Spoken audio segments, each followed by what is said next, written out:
Alors, bonsoir tout le monde. Connectez-vous, Maman Navisa est là, hein.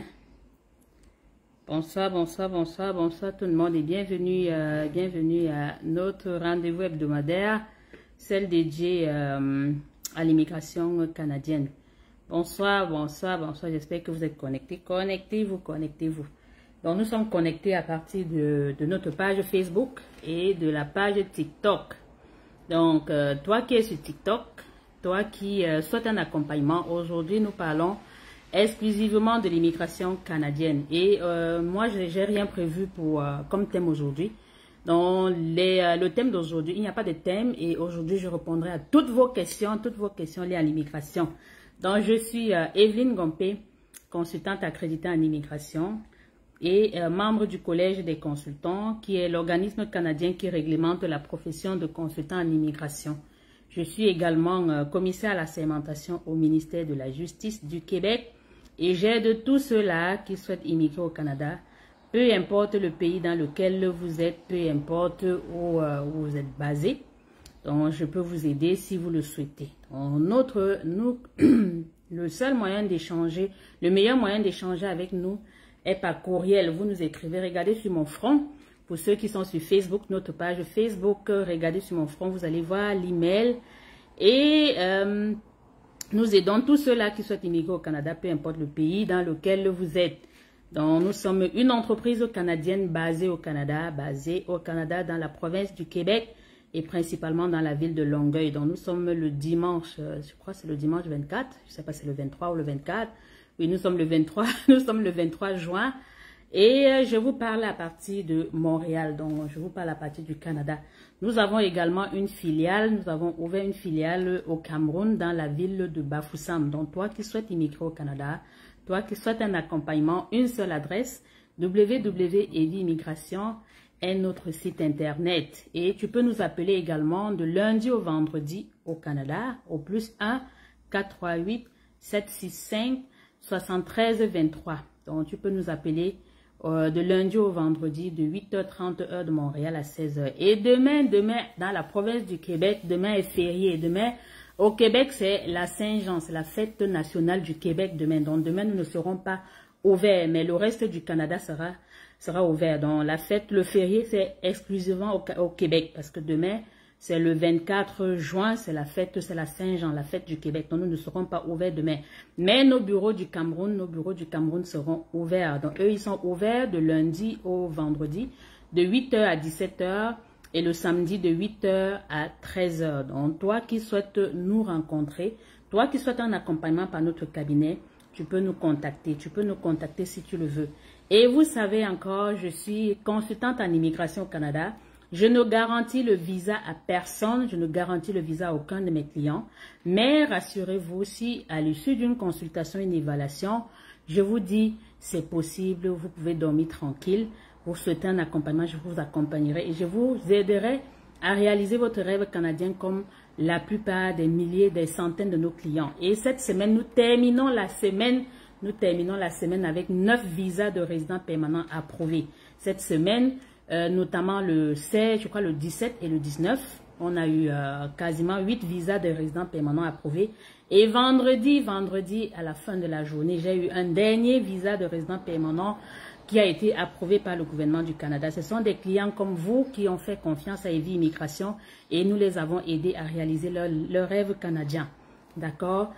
Et le protocole de notre cabinet passe par une consultation, une évaluation. C'est à l'issue d'une consultation que je peux vous dire s'il est possible de vous aider. Et vous savez, je n'aide pas tout le monde. C'est une fois que je vous ai évalué, c'est des évaluations virtuelles des évaluations virtuelles sur Zoom qui me permettent de vous rencontrer pour ceux qui ont payé leur consultation. Et je vous présente l'immigration dans les moindres détails.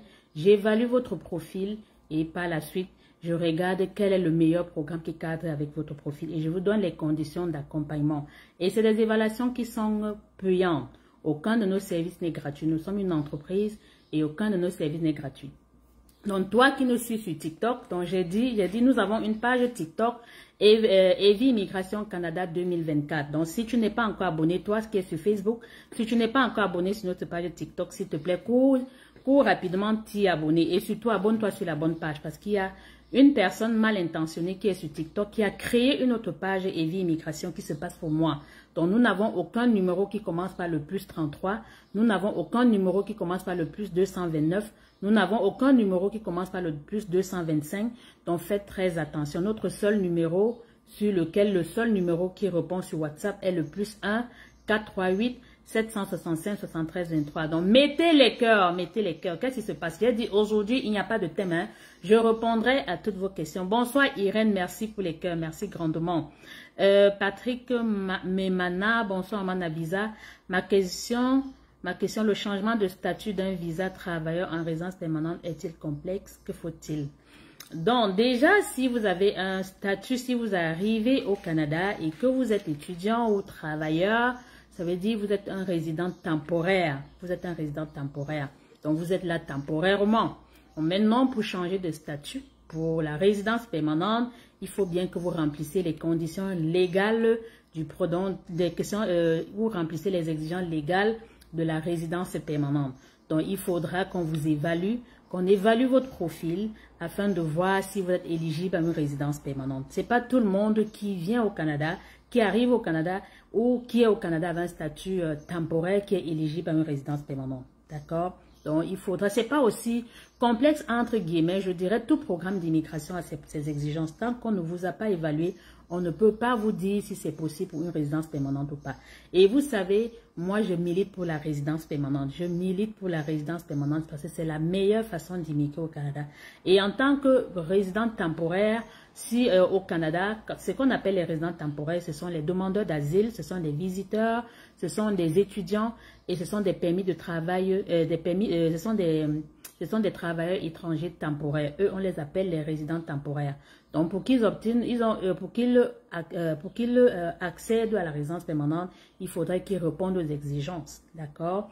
Et vous savez, le visiteur, lorsqu'il arrive au Canada, il ne peut pas travailler. Vous le savez très bien. Donc, il ne peut travailler que s'il a trouvé une entreprise qui lui donne une offre d'emploi valide et éventuellement, on fait une demande de permis de travail. On fait toutes les démarches administratives afin qu'il obtienne un permis de travail pour pouvoir travailler.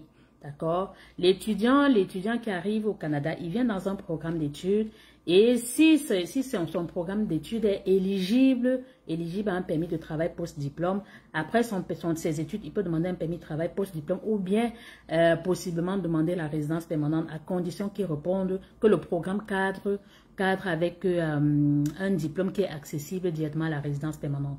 Et même en tant que visiteur, vous pouvez arriver au Canada, changer votre statut de visiteur en résident permanent si vous remplissez les exigences de la résidence permanente. J'en ai eu quelques-uns qui sont arrivés au Canada avec des visas visiteurs et qui aspiraient, parce que tout le monde qui arrive au Canada avec un visa visiteur pense que la meilleure façon de changer, le seul moyen de changer le statut est de changer pour un permis de travail. Non, je dis encore non. Donc, en tant que visiteur, si votre profil il est bon, votre profil est meilleur, on peut regarder un programme de résidence permanente. Et si vous répondez aux exigences de la résidence permanente, pendant que vous êtes visiteur au Canada, on peut appliquer pour la résidence permanente. Tout dépend du profil. Tout dépend du profil. Donc, idéalement, si vous voulez éventuellement un accompagnement, vous nous écrivez et nous vous accompagnerons, nous évaluerons le profil afin de voir s'il est possible ou pas. Donc, c'est vraiment la chose à faire lorsque vous voulez immigrer. Faites-vous évaluer par un professionnel et c'est une fois que le professionnel en immigration, je dis bien professionnel en immigration, vous évaluera, qui vous dira s'il est possible ou non, ou possiblement le meilleur programme qui cadre avec votre profil. Et vous savez, vous n'êtes pas obligé de passer par mon cabinet. Vous n'êtes pas obligé. D'accord? Donc, faites-vous évaluer par des professionnels. Et les seuls qui peuvent parler, quand je parle de professionnels en immigration au Canada, ce sont des avocats en immigration, ce sont des consultants en immigration, ce sont des notaires ou des parajuristes qui sont basés en Ontario. Ce sont les seuls qui légalement ont le droit de vous parler d'immigration moyennant un paiement. Et vous également, vous pouvez faire votre procédure d'immigration tout seul si vous avez la compétence nécessaire. Vous n'êtes pas obligé forcément de passer par des professionnels. D'accord? Mais si vous voulez vous faire accompagner, vérifiez c'est très important. Donc, merci. Merci encore. Alari, bonsoir, la mère. Tu es au miel aujourd'hui jusqu'à... Ah ben là, merci, merci. Merci, ma queen. Je pensais vous allez nous informer brièvement sur la procédure d'immigration par regroupement familial. J'en ai parlé. Le regroupement familial, qu'est-ce que c'est? Le regroupement familial, c'est un programme d'immigration dédié à ceux qui ont les membres de leur famille qui sont soit résidents permanents, soit canadiens. Donc, on parle de regroupement familial uniquement pour ceux qui ont de la famille, qui ont un membre de leur famille qui est résident permanent ou citoyen canadien. Les résidents temporaires ne feront pas le regroupement familial. Dans leur cas, on ne parle pas de regroupement familial.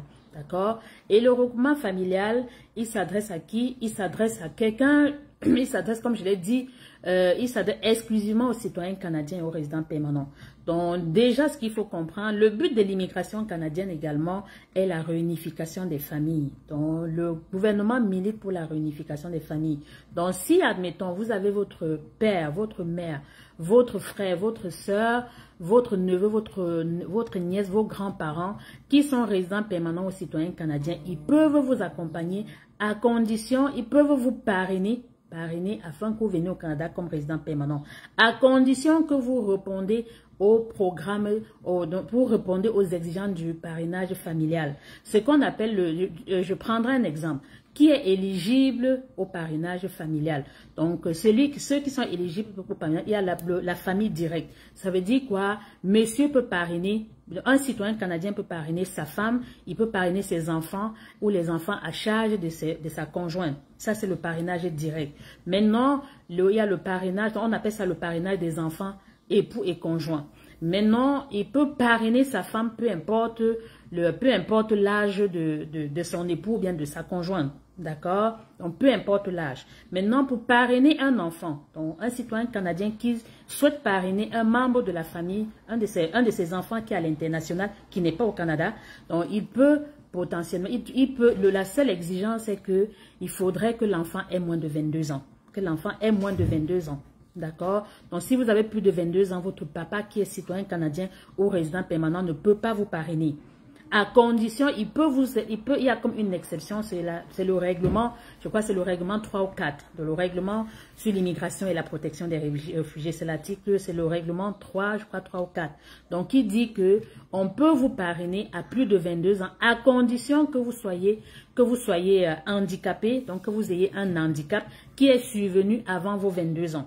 Donc, et que vous dépendiez totalement de votre père ou bien de votre mère. Ça, c'est le parrainage direct. Vous pouvez aussi, en tant que citoyen canadien, résident permanent, on peut parrainer son frère, on peut parrainer son neveu, on peut parrainer sa nièce, à condition que ceux-là soient orphelins de père et de mère.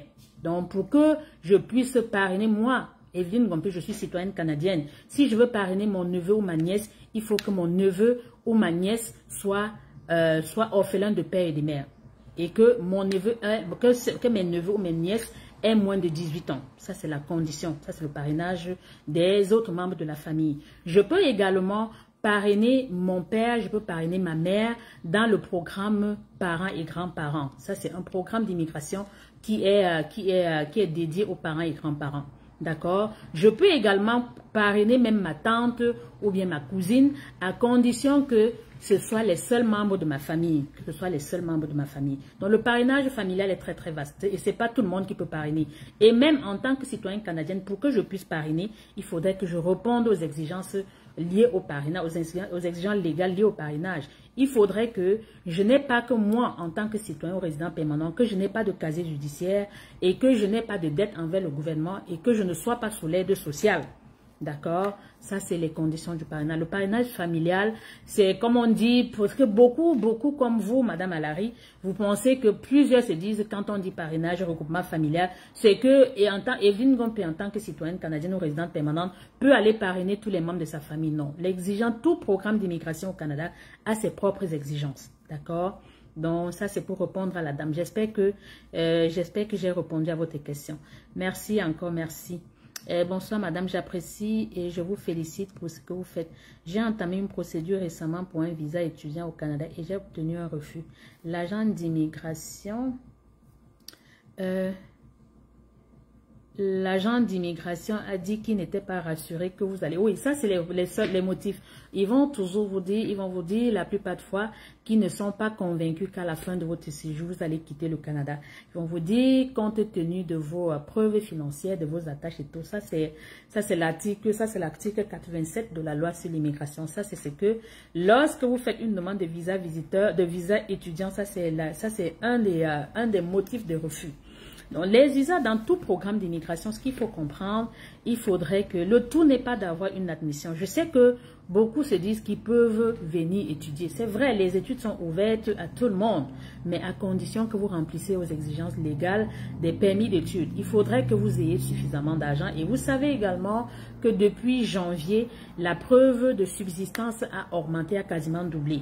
Avant janvier 2024, la preuve de subsistance, la preuve des moyens de subsistance était, je crois, à 13 000 au Québec et 15 000 dans les autres provinces. Mais depuis janvier, le gouvernement l'a augmenté à 20 600. Donc, il faudrait que vous prouvez que vous avez au moins une année de frais de scolarité, que vous avez les frais de subsistance au moins 20 600, et que vous ayez les garants des gens, que vous soyez financièrement autonome et en fonction de cette garantie et même de cette capacité financière, oui, l'agent peut possiblement voir s'il va vous accorder le visa ou pas. Et également, il faut démontrer que les études que vous venez faire au Canada a une adéquation avec ce que vous faisiez antérieurement, surtout pour ceux qui sont âgés.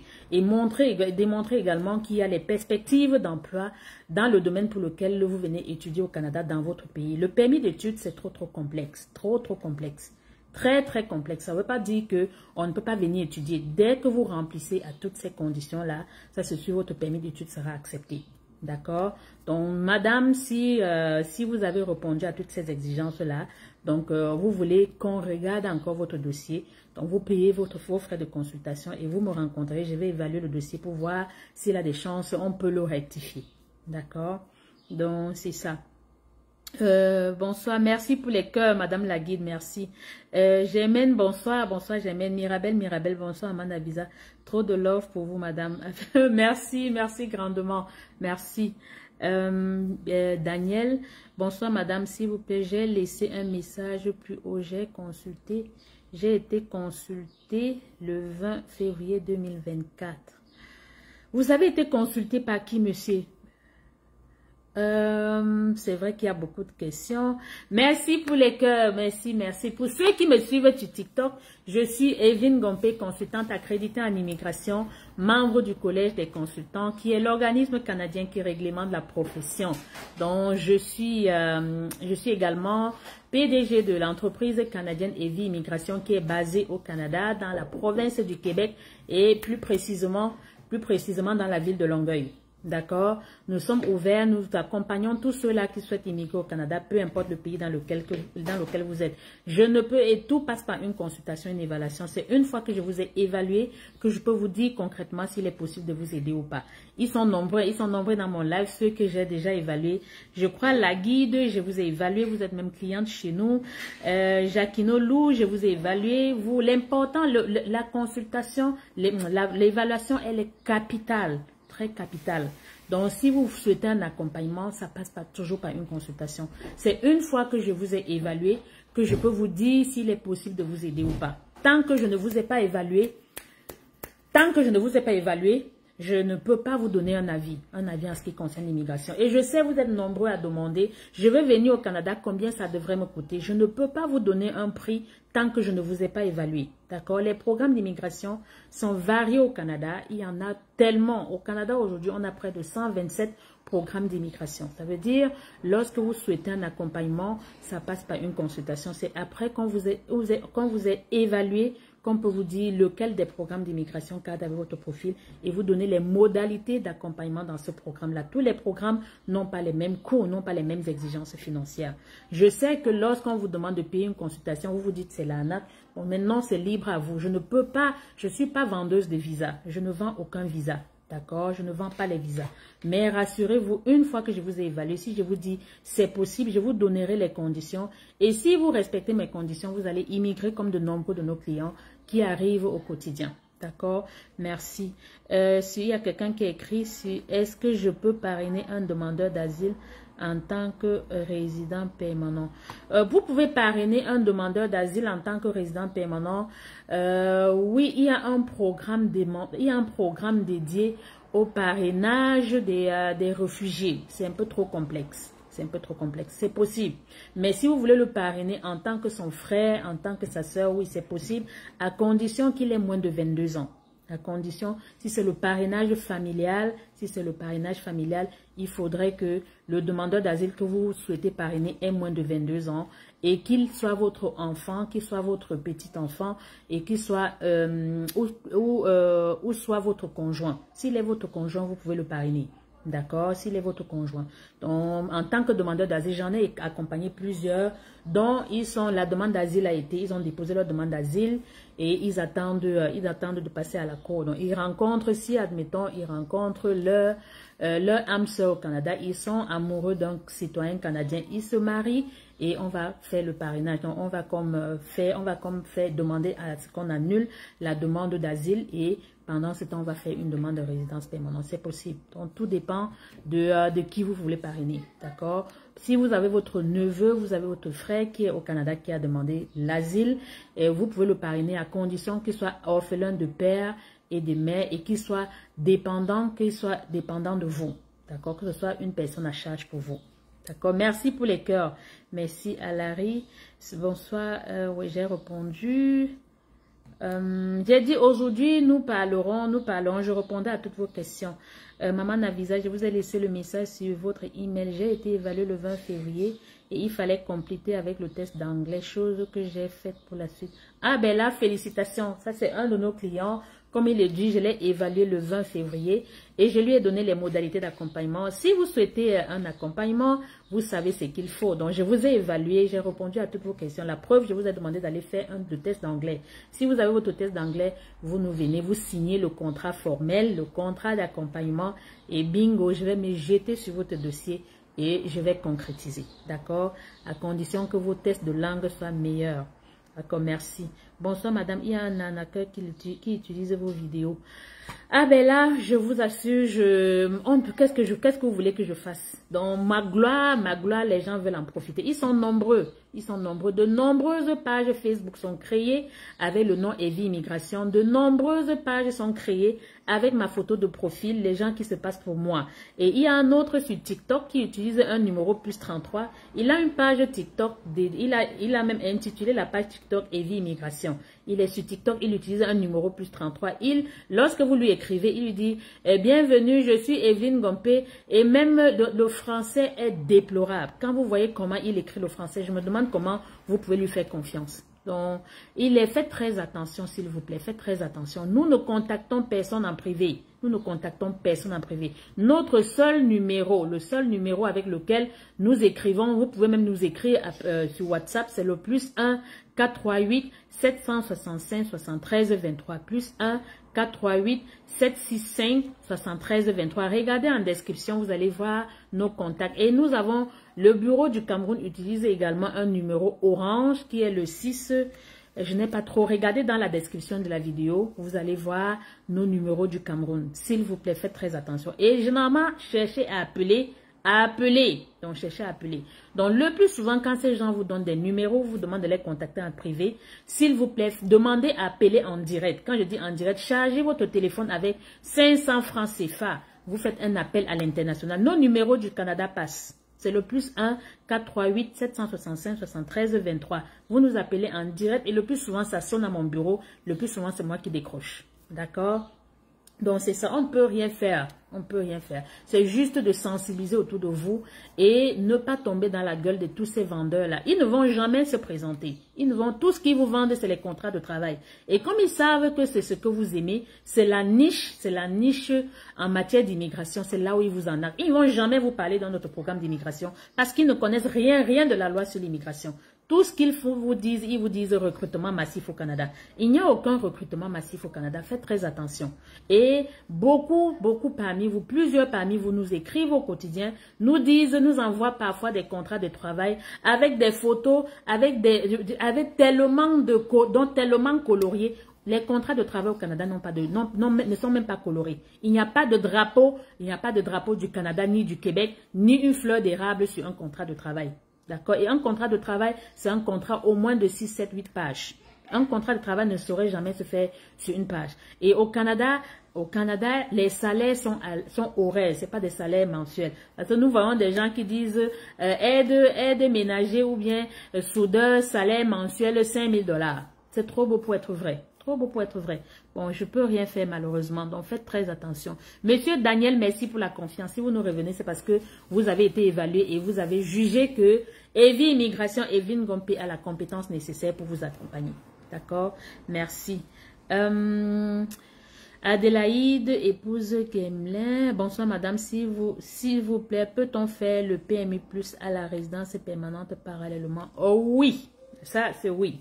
Le PMI plus, c'est un programme dédié au Québec. D'accord? C'est un contrat, c'est le permis de travail, c'est le permis de travail que vous recevez, pas que le permis de travail, c'est l'autorisation que vous recevez du Québec lorsque vous êtes sélectionné. Lorsque vous êtes sélectionné du Québec, vous faites au Québec dans le programme ARIMA, et une fois que le Québec vous donne le CSQ, si vous êtes dans un domaine en demande, notamment l'intelligence artificielle, ça peut arriver qu'ils vous donnent une autorisation à venir avec un permis plus. À ce moment, vous allez faire votre demande de permis de travail sous l'exemption C10, je crois que c'est l'exemption C17, je ne sais plus. C'est sous l'exemption, donc vous n'aurez pas besoin d'un contrat de travail, vous n'aurez pas besoin de IMT pour faire votre demande de permis de travail. Vous allez faire une demande de permis de travail ouvert qui vous permettra, vous pouvez faire parallèlement. Donc pendant plus le CSQ que vous obtenez vous permet de demander la résidence permanente. Et vous recevez également le permis plus, vous pouvez faire les deux en même temps. Vous faites la demande de résidence permanente et vous faites la demande de permis de travail plus. D'accord? Si le permis de travail est traité avant votre résidence permanente, vous allez venir avec un permis de travail ouvert qui vous permettra de commencer à travailler en attendant que votre résidence permanente soit sortie. Donc, il n'y a pas que le... Bon, c'est vrai qu'au Québec, c'est le permis plus, mais généralement aussi dans les provinces anglophones, il y a le programme PICA. Le programme PICA, c'est le programme d'immigration du Canada Atlantique. Lorsque vous trouvez un employeur au Canada Atlantique, notamment Nouvelle-Écosse, Nouveau-Brunswick, l'île de Prince, ils sont comme 4. Donc, c'est le Canada Atlantique. Donc, vous trouvez un employeur qui fait partie des employeurs désignés dans ce programme-là. Donc, l'employeur va vous donner une offre d'emploi et va vous donner également une autorisation. Et la province va vous donner une autorisation à présenter un permis de travail. Donc, à ce moment, vous venez avec un permis de travail. Mais dans le Canada Atlantique, il faut que vous ayez un employeur, que ce soit un employeur qui vous a donner une offre d'emploi. Mais au Québec, on n'a pas besoin d'offre d'emploi lorsqu'il faut demander le permis plus. Donc ça, c'est pour répondre à la madame. Bonsoir madame, s'il vous plaît, étant enceinte de 6 mois, est-ce qu'on peut faire la visite médicale ou c'est après l'accouchement? Donc lorsque vous êtes enceinte et que vous voulez faire la demande, vous voulez faire la visite médicale, lorsque vous arrivez à l'hôpital chez le médecin désigné, vous lui dites que vous êtes enceinte, ça fera vous ne ferez pas la radio parce que la radio, avec les rayons X, ça peut faire problème à l'enfant, mais le médecin trouvera comment le faire. J'en ai également qui ont eu même leur résidence permanente étant enceintes, mais ils ont fait tous les examens médicaux en dehors de la radio. Donc, ils savent généralement comment le faire. D'accord? N'ayez pas peur. N'ayez pas peur. Vous serez obligé de faire l'examen médical. C'est pas parce que vous êtes enceinte. L'examen médical, c'est la prise de, il y a les urines, il y a le prélèvement de sang et il y a la radio du thorax. Mais généralement, lorsqu'on est enceinte, le médecin trouvera comment faire la radio. D'accord? Merci. Bonsoir, madame. Marius, faut pas merci. Annie, madame, après 4 refus d'étudiants, Seigneur Jésus, 4 demandes, 4 refus de permis d'études. Ah ben là, Anyway, attendez, après 4 refus d'étudiants, peut-on postuler à la résidence permanente? Oui, bien sûr, madame, bien sûr.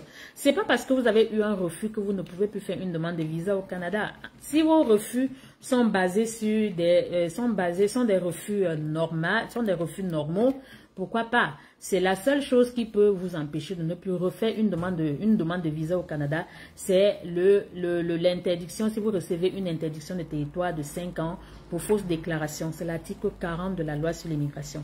Donc, si dans votre dossier, il a été détecté un document faux, falsifié ou frauduleux, à ce moment, vous ne pourrez plus faire une demande de visa au cours des 5 prochaines années. Donc, il faudra que vous attendiez 5 ans après le refus et avant de refaire une autre demande. Mais un refus n'empêche pas de voir notre programme. D'accord?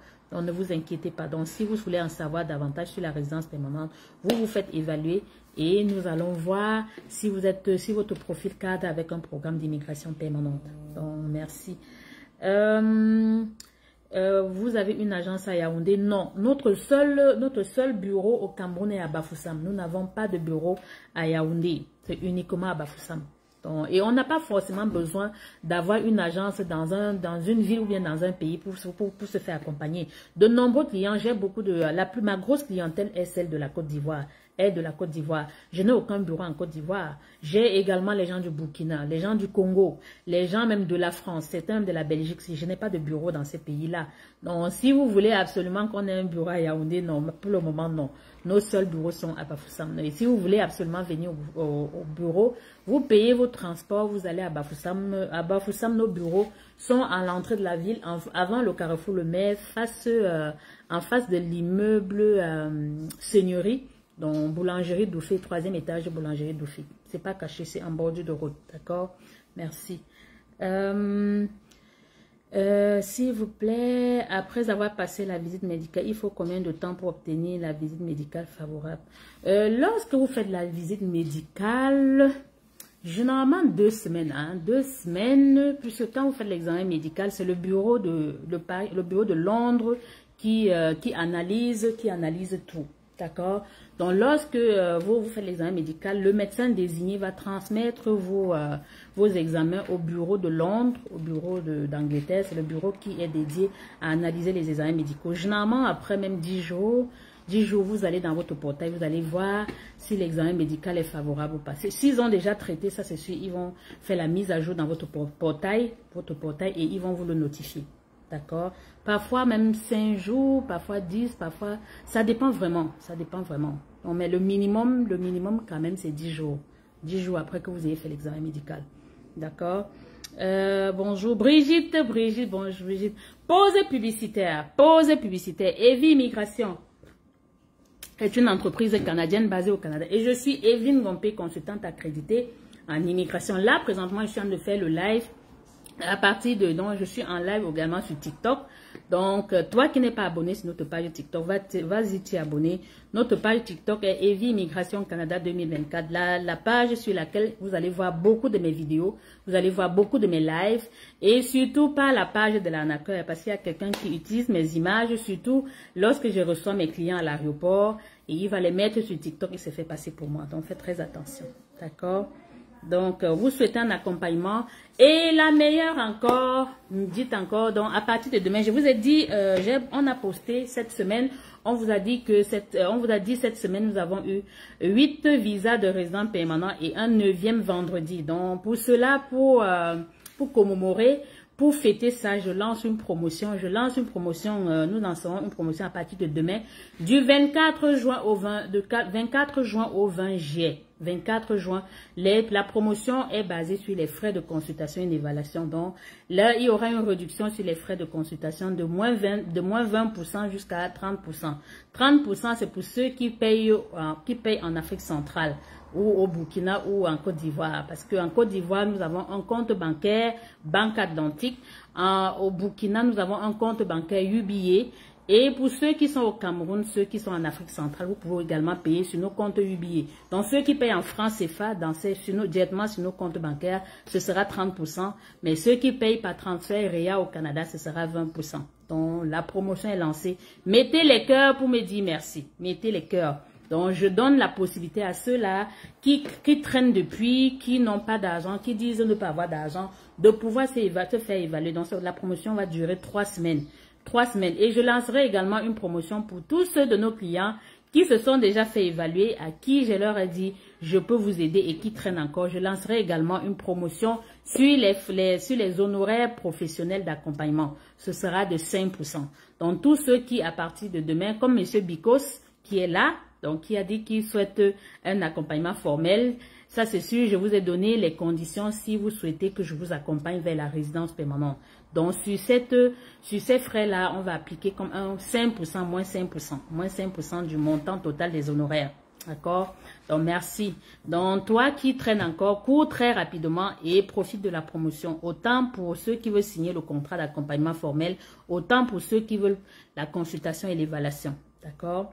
Merci. Annie, on peut faire comment pour traiter avec vous? Je pense que j'ai dit, madame, la meilleure façon d'échanger avec nous, c'est vous nous faites un courriel, vous nous écrivez par mail. Donc, nous sommes ouverts. Monsieur Bikos, lui, il a dit qu'il a écrit. Ça, c'est sûr, c'est demain on répondra. C'est vrai que demain, nous ne sommes pas ouverts au Canada, mais les gens du Cameroun pourront vous répondre. D'accord? Donc, vous nous écrivez par mail. Regardez sur mon visage, vous allez voir notre email. Voilà notre email, vous nous écrivez. C'est le meilleur moyen d'échanger avec nous. Ou soit vous faites un appel direct au +1 438 765 73 23. Et si vous voulez avoir tous les numéros, regardez les anciennes vidéos. Vous allez avoir tous nos contacts.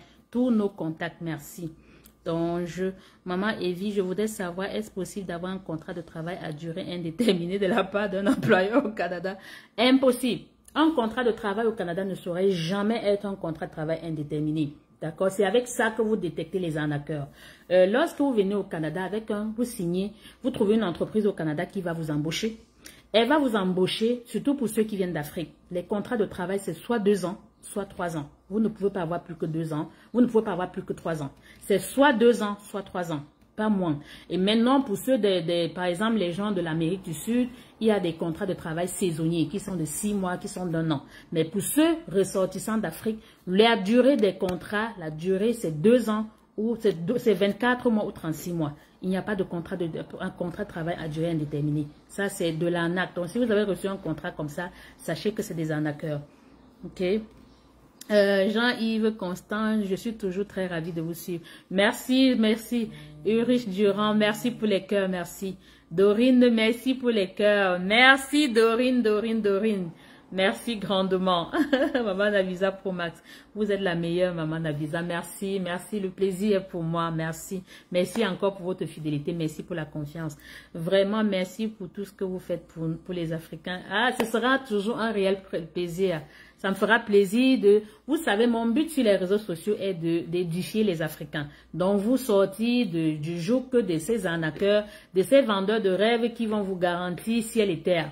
D'accord? Aucun professionnel digne de ce nom ne peut vous garantir un visa. Pourquoi? Parce que ce n'est pas nous qui délivrons les visas.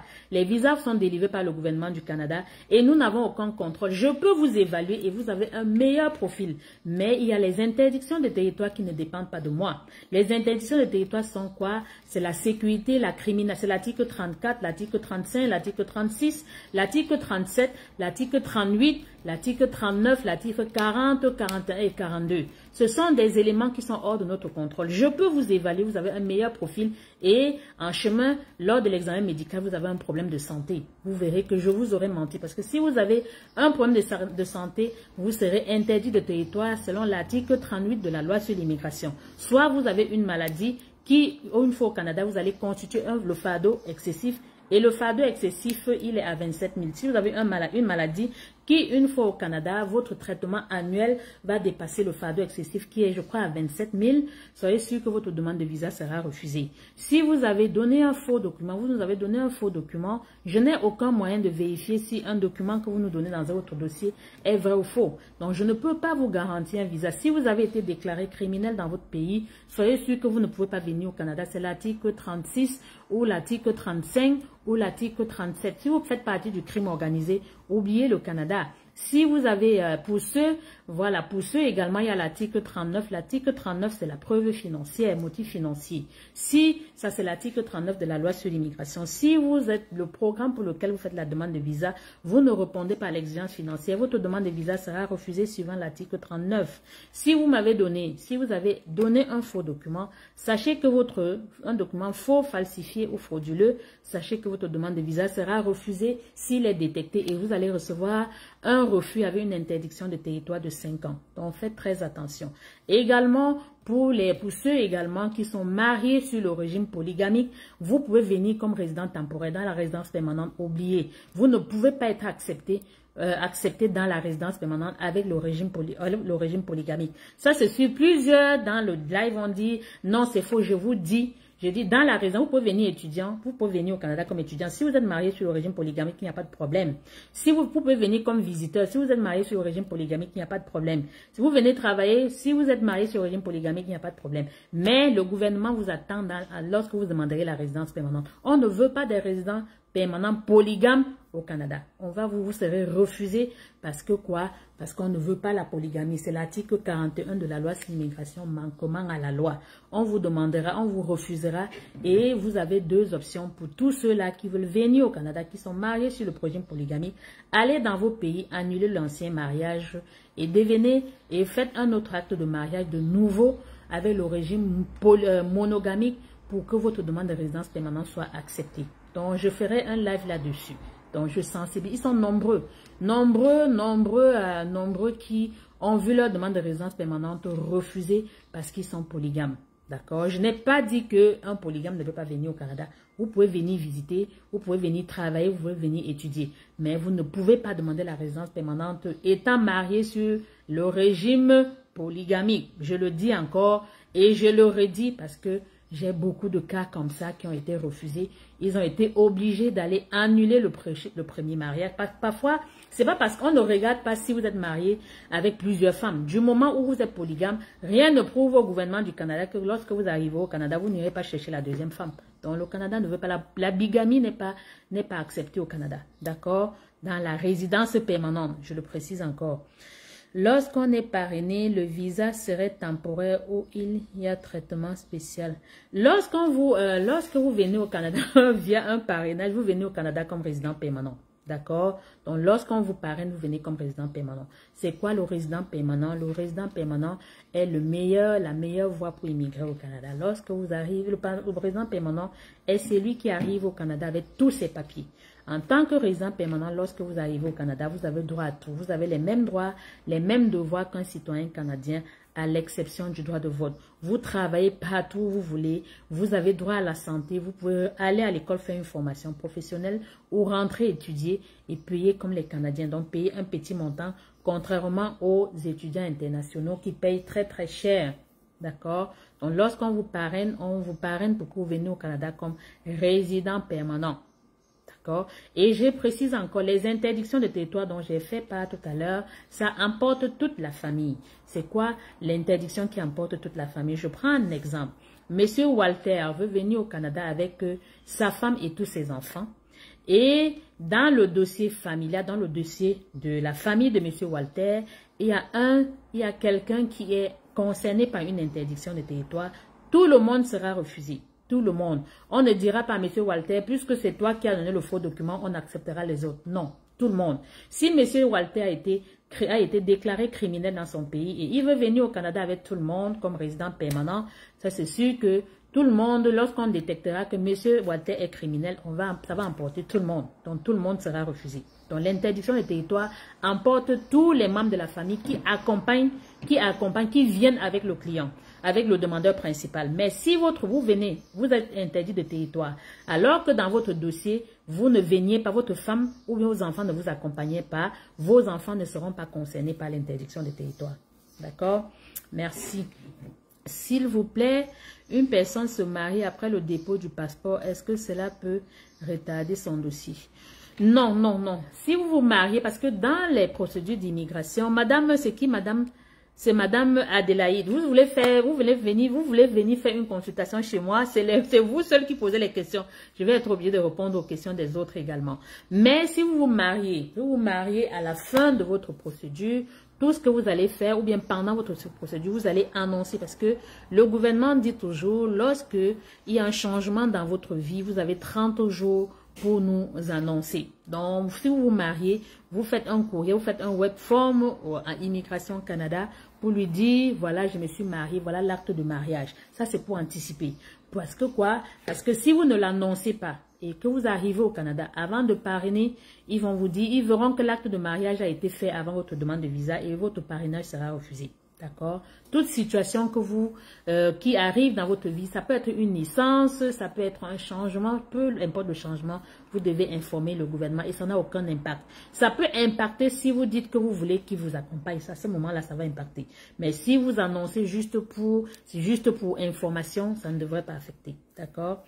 À part le Canada, tu traites aussi... Madame, je suis consultante en immigration du Canada. Je ne fais pas dans tout. D'accord? Ici, j'ai dit encore, sur cette page, si nous ne parlons que de l'immigration canadienne, je n'ai pas parlé des États-Unis. Je ne suis pas consultante en immigration des États-Unis, ni d'Europe. D'accord? Si vous regardez très bien ma page, c'est bien écrit EVI Immigration Canada. Je parle uniquement du Canada parce que c'est dans ce domaine que je me suis spécialisée. Ok? Merci encore. Moi, je suis dans ton email. Bon, si vous êtes dans mon email, écrivez-nous, on vous répondra. D'accord? On vous répondra. Et si on a un visa visiteur, c'est possible d'aller avec nos enfants scolarisés. Si vous avez un visa visiteur, il faut que, pour que vous venez avec vos enfants, il faut que les enfants aient également un visa. Vous ne pouvez pas avoir votre visa, c'est votre visa à vous, c'est pas un visa familial. Et au Canada, il n'y a pas de visa familial, non. Quand vous faites la demande de visa, même si vous avez 10 enfants, on va, si vos enfants ont moins de 18 ans, ils vont être, je veux dire, en moins de 22 ans, ils vont être dans votre dossier. On donnera le visa pour vos enfants, on donnera les visas pour vous. Donc, si vous avez 10 enfants, on donnera 10 visas. 10 visas, chacun des enfants aura son visa et vous aurez votre visa. Un visa, qu'on vous accorde, ce n'est pas un visa familial. D'accord? Pour que vous amenez vos enfants, il faut que vos enfants aient également obtenu le visa. OK. Donc, EVI Immigration défaut. Ok, voilà, j'ai mon collaborateur du Cameroun certainement qui est dans le live. Donc voilà, il a mis notre email en commentaire. Bonsoir madame, s'il vous plaît, peut-on faire le PMI plus la résidence maintenant? J'ai répondu à cette question là. J'ai dit oui, vous pouvez faire les deux en même temps. D'accord? Est-ce qu'il y a des questions sur TikTok? Ok. Donc, mettez les cœurs, partagez le direct. Si vous ne partagez pas, je vais être obligé d'arrêter. Parce que vous voulez venir recevoir les conseils. Merci Yannick. Merci pour ces précieux conseils. Merci Yannick. Merci. Ça, c'est un de nos clients. Merci Yannick. Merci grandement. Ok. Dorine, vous êtes la meilleure, maman Nabisa. Merci. J'ai dit, nous lançons une promotion qui durera un mois, qui durera 21 jours. Donc, du 24 juin au 20 juillet, il y a une promotion chez EVI Immigration sur les frais de consultation et évaluation. Donc, la promotion va de 20% à 30% sur les frais de consultation. Donc, toi qui traînes encore, profite de la promotion et fais-toi évaluer afin que je te dise quel est le meilleur programme d'immigration qui cadre avec. Et je suis la seule qui évalue au sein de notre cabinet. Je suis la seule et l'unique qui évalue au sein de mon cabinet. La seule. Personne, même mes employés, les collaborateurs qui sont dans le bureau du Cameroun ne peuvent pas vous donner un avis. Donc, même si vous allez à leur bureau au Cameroun, ils vous diront que c'est le siège social qui va vous évaluer. D'accord? Donc, aucun de mes collaborateurs. Si quelqu'un est divorcé, combien de temps pour se marier encore? Madame, lorsque vous êtes divorcé, vous vous mariez quand vous voulez. Vous pouvez me divorcer aujourd'hui et vous marier demain. D'accord? Mais si c'est dans le cadre du parrainage, si vous avez été parrainé, et vous arrivez au Canada, pour que vous puissiez parrainer quelqu'un d'autre, si vous divorcez, que vous divorcez ou pas, c'est une fois que vous avez fait 5 ans que vous pouvez parrainer quelqu'un d'autre. D'accord? Je prends un exemple. J'ai parrainé, par exemple, monsieur Kamdoum, par exemple. Donc, je vois la Yvette Kandoum, je suppose que c'est un homme. Ou soit c'est une femme. Je l'ai parrainée. Elle est arrivée au Canada comme résidente permanente.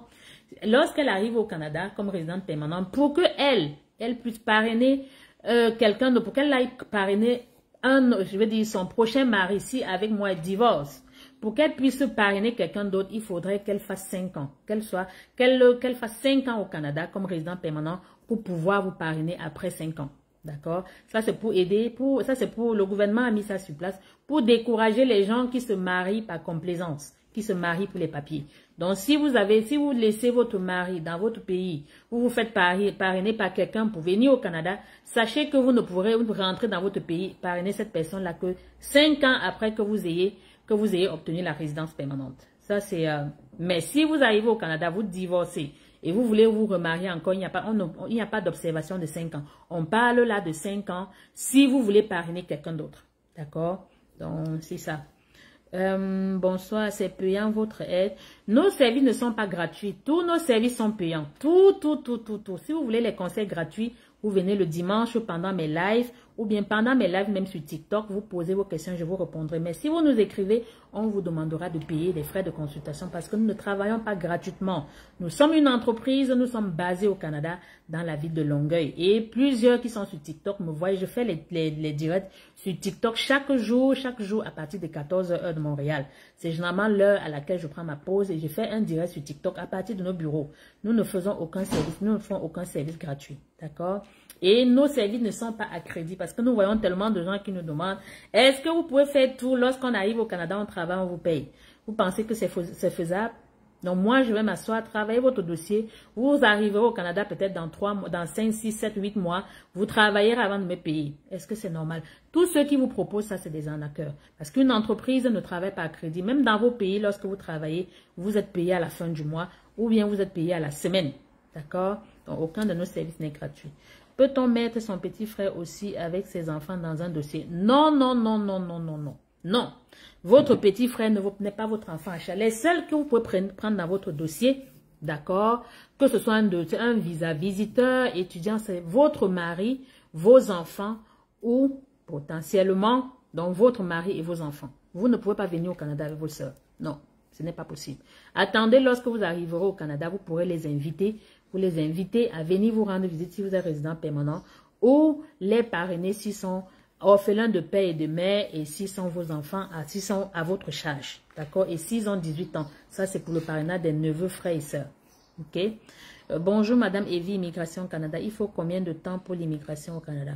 Monsieur, ça, c'est les mêmes questions. Les programmes d'immigration sont variés. Je le dis encore. Les programmes d'immigration sont variés. Chaque programme d'immigration a ses propres exigences. Autant exigences légales, autant exigences financières, autant exigences dans les délais de traitement, dans tout. Aucun dossier n'est égal à un autre. Et même la résidence permanente, il y a plusieurs types de résidence permanente. Vous avez les programmes provinciaux, vous avez les programmes fédéraux, vous avez les programmes gens d'affaires. Il y a plusieurs types de programmes. Et chaque province également a ses délais de traitement. Même au niveau du fédéral, dans les traitements de demande de visa, tout dépend du pays dans lequel vous présentez la demande. Tout dépend de votre... Donc, il y a beaucoup de paramètres qu'il faut prendre en compte. Donc, on ne peut parler de délai. Je précise encore. On ne parle de délai que si on a commencé votre dossier. D'accord? Tant qu'on n'a pas commencé votre dossier, on ne peut pas parler de délai. On parle de délai de quoi? Vous voulez qu'on vous mente? Les gens vous diront que non, immigrer au Canada en 3 semaines, c'est archi faux. Archi faux. J'ai fait un direct sur TikTok en semaine. Je parlais du parrainage familial. Il y a quelqu'un qui m'a dit qu'il est au Canada et qu'on peut parrainer. Un parrainage peut se faire en 3 semaines. C'est de la bouillie pour chat. C'est ce qui passe le temps à vous faire croire, vous faire croire que vous pouvez venir au Canada comme ça d'un clic de doigt. Non. L'immigration canadienne est sélective, surtout dans les programmes d'immigration économique. Que vous voulez venir visiter, vous voulez venir travailler, vous voulez venir étudier, tous les programmes ont leurs propres exigences. Déjà, le visa visiteur, vous savez, le taux de refus est très élevé. Donc, s'il y a 100 dossiers de visa de visiteurs, surtout Afrique, peut-être, donc généralement, c'est 80 qui vont être refusés. Parce que quoi? Parce qu'il faut répondre aux exigences légales. Même les permis d'études, c'est les taux, donc ce sont les visas dont les demandes de visa dont les taux de refus sont le plus élevés. Les visiteurs, les étudiants, et vous savez encore, de plus en plus, de plus en plus, le gouvernement est en train de décourager la résidence permanente. Les taux ont, je vais dire quoi, ils ont réduit le taux d'immigrants temporaires, Donc, le gouvernement est axé beaucoup plus sur la résidence permanente. Ceux qui vont venir au Canada combler les besoins économiques du Canada. Donc, la résidence temporaire est de plus en plus découragée par le Canada. Je n'ai pas dit c'est fin à ça, mais le taux a diminué d'environ 20%. D'accord? Donc, possible d'avoir un permis de travail pour quelqu'un au Cameroun, infirmier. Madame, je ne vends pas les contrats de travail. D'accord? Vous voulez venir au Canada, vous ne voulez pas faire d'efforts. On vous a dit que l'immigration canadienne, c'est uniquement les permis de travail. Là, écoutez très bien. Si vous voulez venir au Canada avec un contrat de travail, je vous encourage à aller chercher vous-même les entreprises qui embauchent. Et pour chercher, vous allez sur le site Guichet Emploi, qui est le site par excellence sur lequel vous pouvez trouver les entreprises qui recrutent à l'international. Vous postulez. Vous voulez la facilité. Si votre frère est infirmier en Afrique, pourquoi vous ne regardez pas un programme de résidence permanente? Pourquoi vous ne voulez pas qu'il se fasse évaluer pour voir quel est le meilleur programme d'immigration pour vous? Vous voulez qu'il vienne avec les contrats de travail. Et vous savez les dangers du permis de travail, c'est quoi? C'est que vous arrivez au Canada, vous ne pouvez pas travailler ailleurs qu'avec l'entreprise qui vous a recruté. Vous ne pouvez pas venir, vous ne pouvez pas travailler ailleurs. Quand vous venez avec un contrat de travail, l'entreprise, quand vous arrivez au Canada, on vous délivre un permis de travail fermé. On vous délivre un permis de travail fermé. Vous ne pouvez travailler qu'avec l'entreprise qui vous a fait venir. Vous ne pouvez pas travailler ailleurs. Et si l'entreprise vous met à la porte, vous licencie, vous ne pourrez plus faire autre. Vous ne pourrez pas travailler ailleurs. Vous ne pouvez pas. Il faudra encore reprendre le travail à zéro. Retrouver une autre entreprise qui va vous embaucher. Faire toutes les démarches pour que vous puissiez changer le permis de travail afin de commencer à travailler. C'est vrai qu'il y a un projet pilote qui a été mis sur pied depuis l'année dernière qui permet à ceux qui sont détenteurs d'un ancien permis de travail de pouvoir trouver une entreprise au Canada. Et une fois qu'on commence le processus de IMT ou permis de travail, on peut demander une autorisation à ce qu'ils commencent à travailler. Mais ça, c'est pour ceux qui ont déjà obtenu un permis de travail au Canada. Pour les visiteurs, non. C'est vrai qu'il y a également le projet pilote qui a été mis sur pied en 2022 pour encourager les visiteurs à changer de statut au Canada à condition qu'ils aient un contrat de travail et éventuellement qu'ils demeurent au Canada pendant le traitement de leur dossier.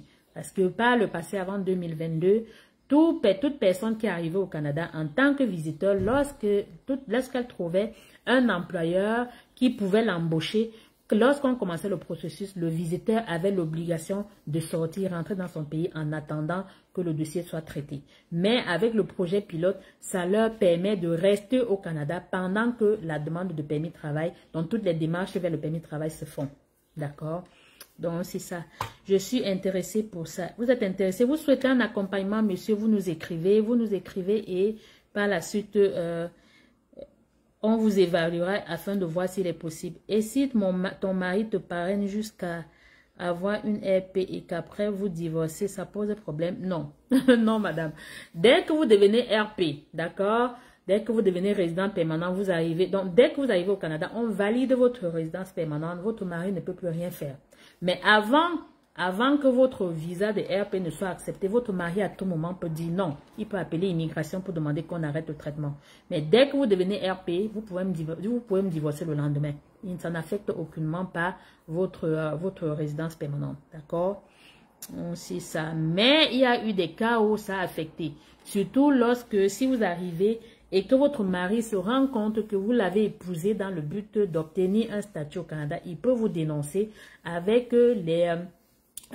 des poursuites. Si on se rend compte que ce qu'il dit est vrai, que vous l'avez utilisé dans le but d'obtenir une résidence permanente, on peut vous retirer votre résidence. Mais c'est des cas quand même assez rares.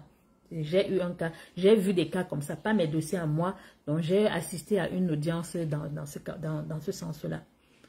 Les diplômes sont-ils favoris? Oui, on veut les gens au Canada, on veut les gens diplômés, surtout la résidence permanente. La résidence permanente, c'est beaucoup plus pour ceux qui sont diplômés. Si vous n'avez pas de diplôme, étant à l'international, vous ne pouvez pas venir au Canada comme résident permanent. Mais vous pouvez venir étudier, vous pouvez venir travailler, vous pouvez venir visiter. D'accord? Même trouver un emploi au Canada, il y a des emplois qui ne nécessitent pas de diplôme. Il y a des emplois qui ne nécessitent même pas d'expérience professionnelle, mais il faut les trouver. Mais résidence permanente, il faut que vous ayez le diplôme, surtout lorsque vous partez de l'international. Donc, merci. Annie, maman, s'il te plaît, une personne sans qualification peut-il postuler pour la résidence permanente? Non. Généralement, les conditions de la résidence permanente, c'est quoi? Surtout, je parle de la résidence permanente en dehors du regroupement familial. Parce que je vous connais là. Vous savez bien tordre ce que nous disons. Donc, lorsque vous voulez venir au Canada comme résident permanent à partir de l'international, en dehors du regroupement familial, en dehors du parrainage, il faudrait que vous soyez jeune. Il faut que vous soyez diplômé. Il faut que vous soyez qualifié. Qualifié, ça veut dire que vous ayez travaillé au moins 1 an, que vous accumulez au moins 1 année d'expérience professionnelle dans un domaine qualifié ou semi-qualifié. C'est le fait 0, 1, 2, 3. D'accord? Et que vous ayez de l'argent pour pouvoir venir vous établir au Canada et que vous démontrez que vous savez parler soit le français, soit l'anglais, qui sont les 2 langues officielles au Canada. C'est obligatoire. Si vous n'avez pas d'expérience professionnelle, non. Même si vous avez le doctorat, si vous n'avez pas d'expérience professionnelle, c'est impossible. Et ce qu'il faut comprendre également, dans la résidence permanente, dans les programmes d'immigration économique qui conduisent à la résidence permanente, il faudrait que vous ayez les fonds, la preuve financière. Et cette preuve financière dépend de la taille de votre famille. D'accord? Mais il faut que vous répondez aux 5 exigences. Si vous répondez à 4, vous ne répondez pas au 5e, ça veut dire que vous n'êtes pas éligible à la résidence permanente. Donc, ça c'était pour répondre à la madame. Sur TikTok, bonsoir madame, j'espère savoir si le test de langue est obligatoire pour un permis de travail. Non, non. Le test de langue n'est pas obligatoire pour le permis de travail. C'est le test de langue, non, c'est pas obligatoire. D'accord, c'est pas obligatoire. Pas du tout, pas du tout, pas du tout. Bon, maintenant, si c'est dans le programme de mobilité francophone, oui, parfois l'agent des visas peut exiger un test de français. Et c'est quoi la mobilité francophone? La mobilité francophone est un programme de permis de travail dédié aux francophones qui trouvent une entreprise dans les provinces anglophones qui les embauche et eux, ils vont présenter leur demande de permis de travail sur le programme de mobilité francophone. C'est sous l'exemption de l'EIMT. Donc, le Canada, le gouvernement encourage les employeurs anglophones dans les provinces anglophones à faire venir les travailleurs francophones dans ces provinces-là. Donc, on parle de mobilité francophone, c'est uniquement pour les francophones qui trouvent une entreprise dans les provinces anglophones et qui les embauchent. D'accord? À ce moment, vous faites votre demande de permis de travail sous l'exemption de l'EIMT, l'étude d'impact de marché du travail. Mais si c'est au Québec, c'est relativement, il faut l'EIMT. Donc, la mobilité francophone, c'est uniquement pour ceux qui trouvent un emploi dans les provinces anglophones. Donc, et il faut que vous soyez francophone. Et pour le démontrer, vous pouvez démontrer que vous êtes francophone avec vos diplômes d'études faits en français ou potentiellement un test d'anglais, un test de français. Mais à tous mes clients, je leur demande toujours un test de français parce que c'est à la discrétion de l'agent. Il peut, bien que vous ayez fréquenté en français, il peut vous demander un examen, un test de langue. Donc, à tous mes clients, je leur demande de faire un test de français dans le programme de mobilité francophone, un permis de travail, mais qui n'est pas obligatoire, Donc, ça, c'est pour répondre à la madame. Pouvez-vous m'orienter, maman, de m'envoyer vos coordonnées? Messieurs, regardez dans la description du live. Regardez sur nos pages, tous nos coordonnées. Regardez sur mon front, là, c'est un email. C'est un email qui est sur mon front. Vous nous écrivez et demain, on vous répondra pour vous donner le protocole. Moi, je suis en France, mais je suis intéressée. Peu importe le pays dans lequel vous êtes, nous pouvons vous accompagner. Que vous soyez en France, au Canada, aux États-Unis, donc partout, si vous souhaitez un accompagnement, vous nous écrivez, on vous accompagne. On n'a pas besoin d'être dans votre pays pour pouvoir vous accompagner. D'accord? Merci. Comment je veux me préparer pour cette promotion? Avec quoi? Quelle direction? Seigneur Jésus. Monsieur, vous voulez vous préparer avec quoi? Jeudi, nous avons une promotion qui débutera demain. Si vous voulez profiter de la promotion, vous nous écrivez, vous dites, vous voulez payer vos frais de consultation. On vous donnera le protocole en fonction de votre pays. Vous voulez qu'on vous demande de vous préparer avec quoi, monsieur? Posez quand même des questions qui ont du sens. Est-ce que le permis européen est valable au Canada pour le poids lourd? Tout permis de travail, quand vous arrivez, les permis européens, je pense que oui. Parce que j'ai fait venir des chauffeurs longue distance de la France. Ils ont trouvé un contrat de travail ici. Ils sont venus, je pense... Non. Je pense qu'il faut toujours faire une conversion. Il faut toujours le permis d'ici. Mais ça ne prend pas du temps. Ça ne prend pas du temps. C'est parfois 2 semaines, 3 semaines. Ça dépend vraiment. Ça dépend. Mais tous les permis ne sont... C'est vrai que oui, est-ce que... Non, je préfère ne pas vous donner quelque chose qui n'est pas vrai. Mais je sais que ceux qui viennent d'Afrique, il faudra que vous fassiez, que vous rentrez à l'auto-école, que vous fassiez les permis du Canada. Ceux de France, ça, je ne sais pas. J'ai monsieur le François qui est arrivé ici avec un permis. Lui, il est chauffeur camion. Peut-être dans le prochain live, redemandez-moi la question. Connectez-vous dans le prochain live. En semaine, je vais lui demander, je vais l'appeler, je vais lui demander si lui, en tant que chauffeur camion poids lourd en France, lorsqu'il est arrivé ici, est-ce qu'il l'a fait, est-ce qu'il a converti ou bien comment ça se fait? Là, je ne peux pas vous dire concrètement. Mais je sais que ceux d'Afrique, ils sont obligés de changer. D'accord? Bonsoir madame, comment savoir si notre domaine est un domaine qualifié? Non, c'est pas un domaine qui est qualifié, c'est un emploi qui est qualifié. C'est un emploi. Je prends un exemple. Vous pouvez avoir même le doctorat et vous travaillez comme caissière. Caissière n'est pas un poste qualifié. Donc, ce poste-là, même si vous avez travaillé 10 ans comme caissière, ce n'est pas un travail qualifié. Donc, cet emploi n'est pas éligible à une résidence permanente. Ce qu'on appelle emploi qualifié ou semi-qualifié, c'est des emplois qui nécessitent quand même un certain niveau. D'accord? Que ce ne soit pas un travail que tout le monde peut faire. Si vous avez travaillé peut-être comme ménagère, même si vous avez travaillé donc comme dans l'entretien ménager depuis au moins 10 ans et que c'est juste un poste d'emploi je vais dire quoi, de ménager, soyez sûr que c'est pas éligible à une résidence permanente parce que ce n'est pas qualifié. Mais si c'est un poste de responsabilité, si par exemple vous êtes responsable entretien ménager dans une entreprise, ça c'est le fait que ce soit un poste de responsabilité, c'est un poste qualifié. D'accord? Donc, tout dépend du... c'est très, très vaste et c'est très, très... je vais dire quoi? C'est trop complexe à expliquer. Je veux savoir si c'est possible d'avoir un visa pour quelqu'un des Royaumes-Unis. Madame, oui, je vous ai dit, on peut vous aider. Et si vous êtes au Royaume-Uni, ça veut dire que vous êtes en Angleterre. Si vous êtes anglais, vous n'avez pas besoin de visa pour venir au Canada. Parce qu'il y a des pays qui sont exemptés de visa. Par exemple, les pays européens. Notamment la France, la Belgique, l'Allemagne, presque tous les pays européens en dehors de la Turquie. En dehors de la Turquie. Ils n'ont pas besoin de visa pour venir au Canada. Tout ce qu'ils font, ils font une demande d'autorisation de voyage électronique et ça se fait en 24 heures. En 24 heures, vous faites la demande, c'est accepté, vous pouvez venir au Canada sans visa. D'accord? Mais si vous êtes européen, si vous êtes au Royaume-Uni et vous n'êtes pas européen, il faudra absolument que vous ayez un visa pour venir visiter. Mais si c'est pour la résidence permanente, il faudra un visa parce que le visa de résident permanent n'est pas un visa visiteur. Il faudrait qu'on vous évalue, que vous répondez aux exigences d'un programme d'immigration permanente et on va faire toute la procédure qui va avec afin que vous obteniez le visa de résident permanent avant de venir. Donc, c'est ça.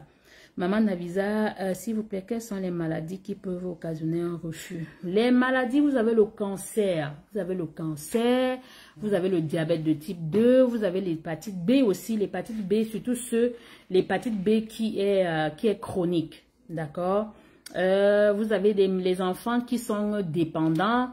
Notamment, je dis des handicaps moteurs, des handicaps vraiment moteurs, ça c'est sûr que vous ne serez pas accepté, à condition que vous ne dépassez pas le fardeau excessif, parce que vous pouvez être handicapé, mais votre traitement, lorsque vous faites l'examen médical, si le gouvernement juge que votre traitement ne dépassera pas le fardeau excessif, ça c'est l'article 38.2, ne dépassera pas le fardeau excessif qui est, je crois, de 27 000, je pense, hein.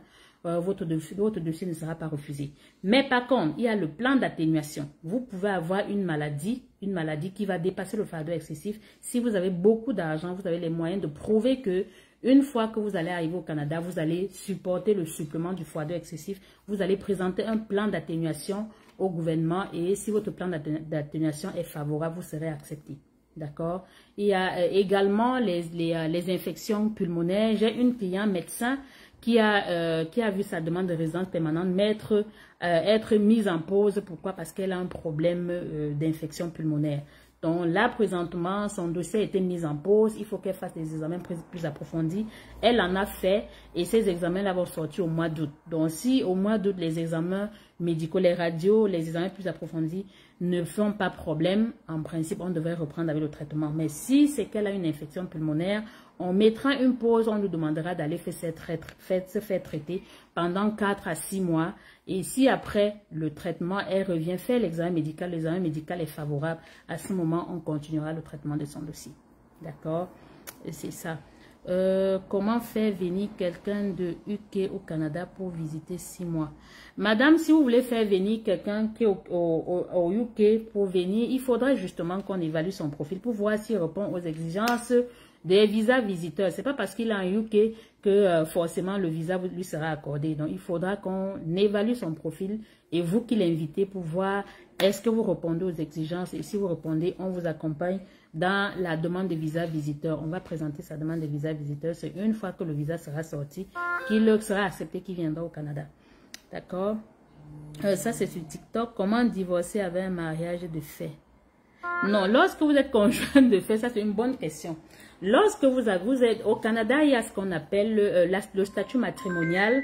Le statut matrimonial, il y a le conjoint de fait, il y a le partenaire conjugal, il y a marié, il y a veuf, il y a séparé ou whatever. Lorsque vous venez au Canada, étant partenaire conjugal, le partenaire conjugal, c'est quelqu'un avec qui vous entretenez une relation et qui ne peut pas vivre avec vous pour des raisons. Ça peut être, je prends un exemple par exemple. Si vous êtes par exemple au Sénégal, je sais que au Sénégal, l'homosexualité est très très réprimandée. Vous pouvez avoir votre partenaire conjugal qui vit dans un autre pays. Donc, du fait que vous êtes le mariage, je veux dire quoi, la relation homosexuelle est proscrite au Sénégal, par exemple. Si vous avez votre partenaire qui vit dans un autre pays, parce que vous êtes séparés, vous ne pouvez pas vivre ensemble parce que les lois de ce pays-là ne peuvent pas admettre cela. On va dire vous êtes partenaire conjugal, vous pouvez venir ensemble. Lorsque vous venez partenaire conjugal, ça veut dire que vous n'êtes pas marié légalement. Il n'y a aucun acte civil qui vous lie. Quand vous arrivez au Canada, pour vous séparer, vous pouvez vous séparer dès le lendemain. Pareil, le conjoint de fait. Quand vous êtes conjoint de fait, c'est que vous vivez avec quelqu'un, vous vivez avec votre partenaire sous le même toit depuis au moins, vous avez vécu au moins 1 an au cours de la dernière année. Au cours de la dernière année, que vous avez vécu au moins 1 an sous le même toit. Donc, quand vous venez, vous vivez sous le même toit, vous êtes conjoint de fait, vous n'êtes pas marié légalement.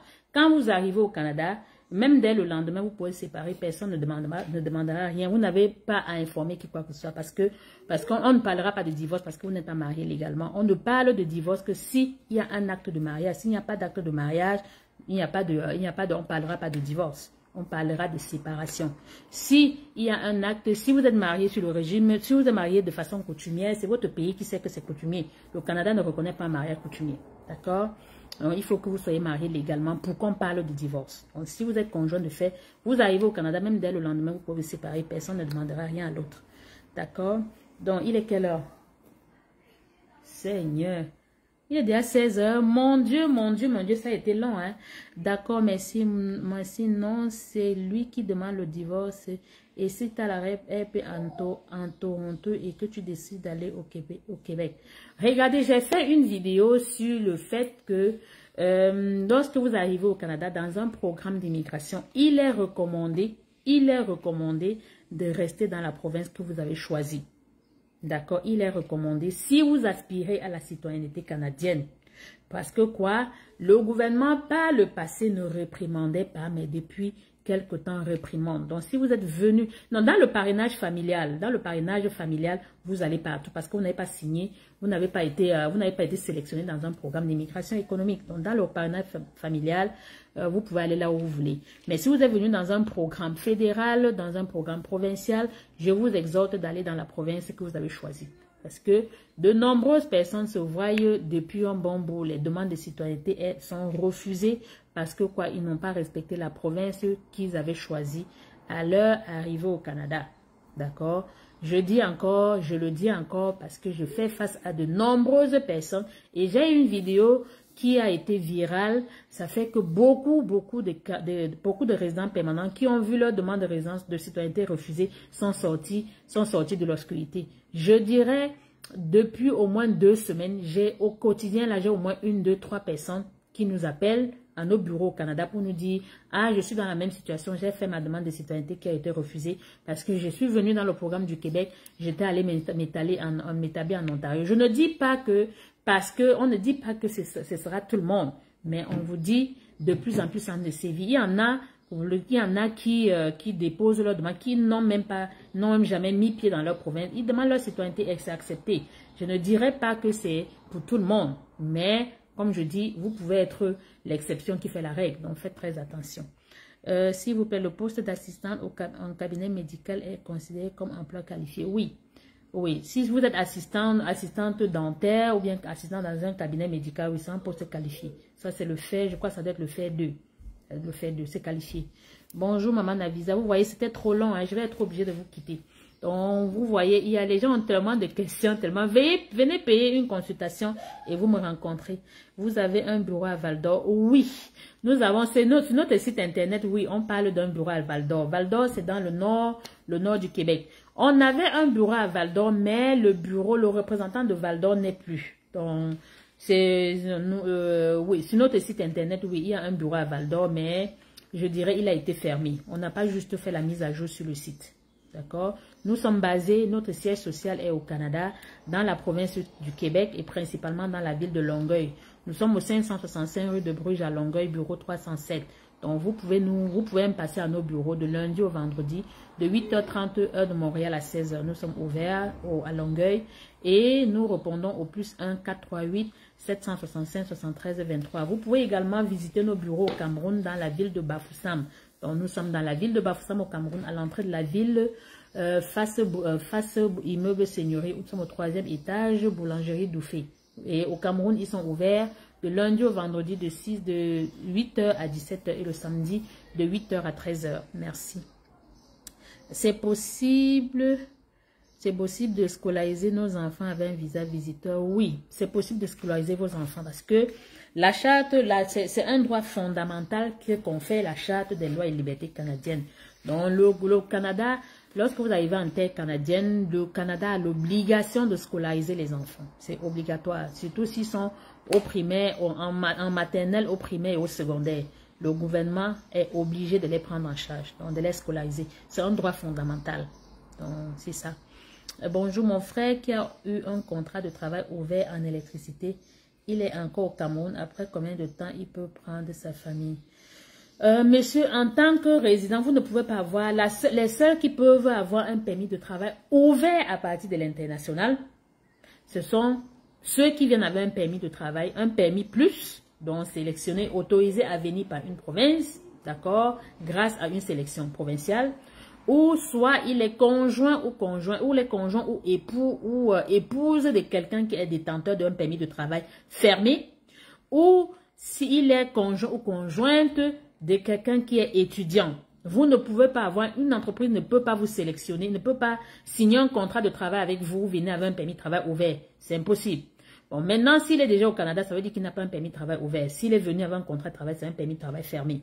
Et s'il veut faire venir sa famille, ça dépend de son domaine d'emploi. Si c'est un domaine d'emploi dans la catégorie fait 0, 1, 2, 3, 4, il peut faire venir sa famille.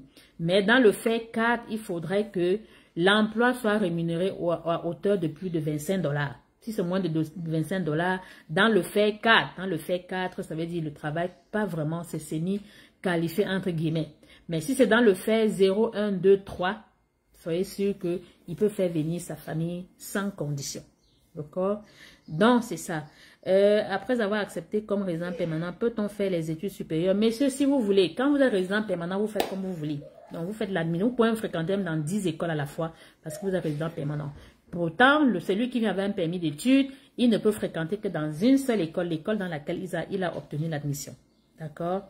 1h20 de direct de partage. Merci pour ce que vous faites. Merci, merci. Je n'ai même pas vu le temps passer. Vous savez, je vous aime tellement que j'ai de la peine à vous quitter. Hein. Comment immigrer famille, une famille portugaise? Donc, portugais, que vous soyez portugais, chinois, indonésien ou, ça c'est sûr, vous vous faites évaluer et c'est lorsque on vous évalue qu'on va vous dire si c'est possible ou pas. D'accord? Que vous soyez portugaise, chinoise, africaine ou n'importe quoi, il faut qu'on vous ait. Le contact téléphonique est vous pouvez nous appeler au Canada au +1 438 765 73 23. +1 438 765 73 23. Je sais que c'est les gens de TikTok. Je suis nouvelle sur TikTok. Je ne sais pas comment épingler, malheureusement. Investir au Canada peut-il, le contact téléphonique, investir au Canada peut-il? Oui, vous pouvez investir au Canada si vous voulez. Si vous avez, il y a un programme investisseur.